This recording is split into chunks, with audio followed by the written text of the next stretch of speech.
Hello, I'm Richard. Today we're going to talk about the Celts and the Druids. I don't know if I mentioned this last video, but I'll be providing a Google Docs for most of my educational content. That'll be in the link in the description. First off, who were the Celts? In a light sense of the words, the Celts were barbarians. They were seen by barbarians by the Romans and the Greeks.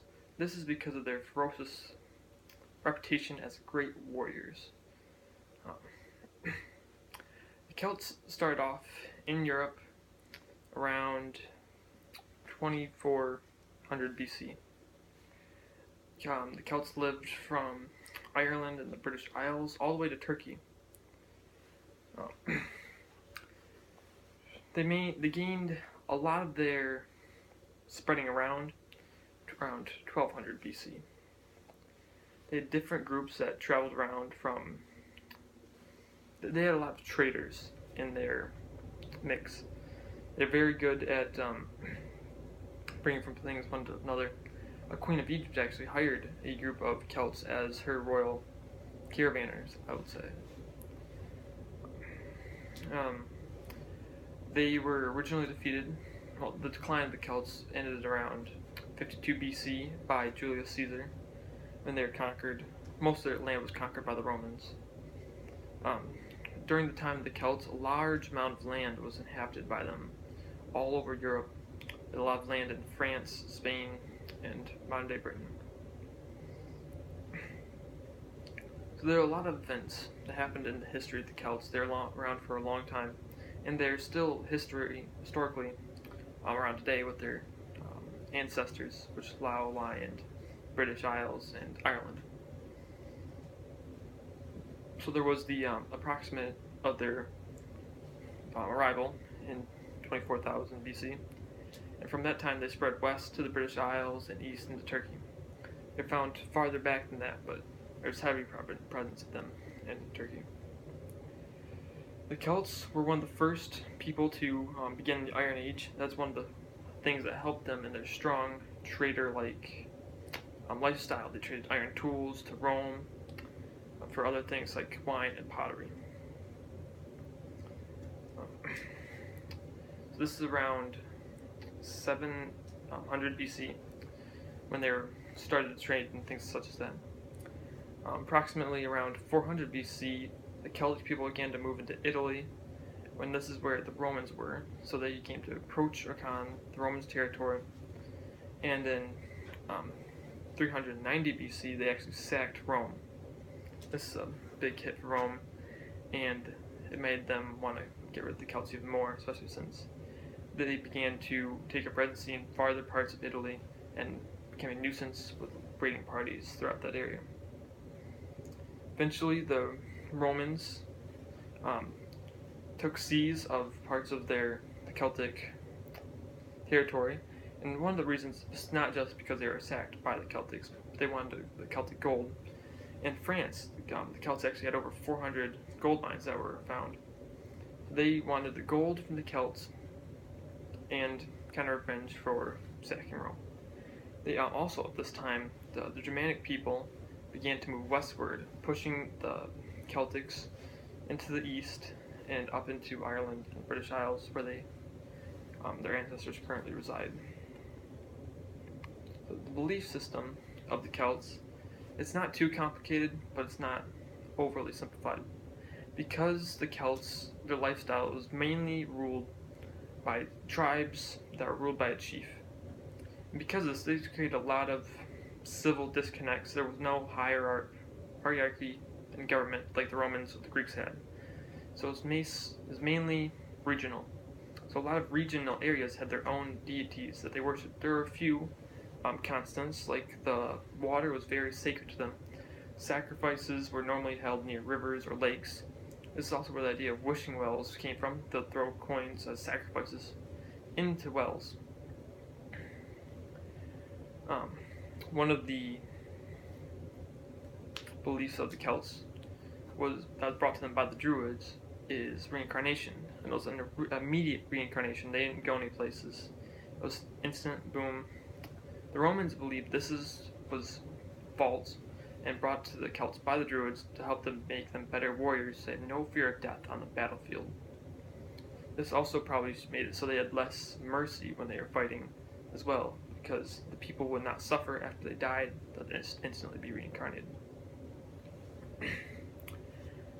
As I said before, they were very warlike people, so the Celts had three classes. There were the nobles, which were the chiefs. This also has to include the Druids, because they're at noble level. Then there was the warriors, and there was the commoners, such as farmers, artisans, things such as that. As there's the Druids, who were the religious figures to the Celts. They also took over most of the political roles, such as judges and priests. That's who they were to the Celts, and they probably couldn't really survive without the Druids, because the Druids introduced the religion, which helped them become better fighters, things like that. And the Druids probably couldn't survive with the Celts, or they might have found a different group if they were not taken in by the Celts. But that's history to decide. So, and more about the Druids. So the Druids were believed to start up around 24,000 BC. This is around the time when the Celts were also believed to be start in Europe. But the Druids, however, were actually believed to have came out of the British Isles and Ireland, then moved in throughout the Celtic territory later on. This has caused disconnects because the Celtic people believed to start somewhere in more center of Europe, and even farther west is where they more likely resided due to new or archaeological evidence. So the Druids, when they allegedly began around 2400 BC, the Druids were very important to the Celtic society because they were the priests and judges and whatnot. One of the beliefs of Druids is they're very connected to nature. Everything in nature is sacred. They brought about the beliefs of water and its importance. Druids, they become a Druid. The children were normally taken at young ages to be brought up as Druids. They were normally volunteered, or the families pushed them into Druidry. But at this time, it was more of a gift to be a Druid than not a gift, I suppose. To become a Druid, it normally took about 20 years of studying and to learn the knowledge to become a Druid. So the Druids were the keepers of knowledge. This is very important because the Celtic society and the Druids, they were in favor of oral tradition. They didn't write a lot of things down. In fact, most of our history of Druids comes from Julius Caesar himself, actually. He is the main source of information, his writings. And then Christian monks. Although a lot of Christian monks, towards the end of the Druids, were actually previous Druids. A lot of them got converted into Christianity when that widespread throughout Europe.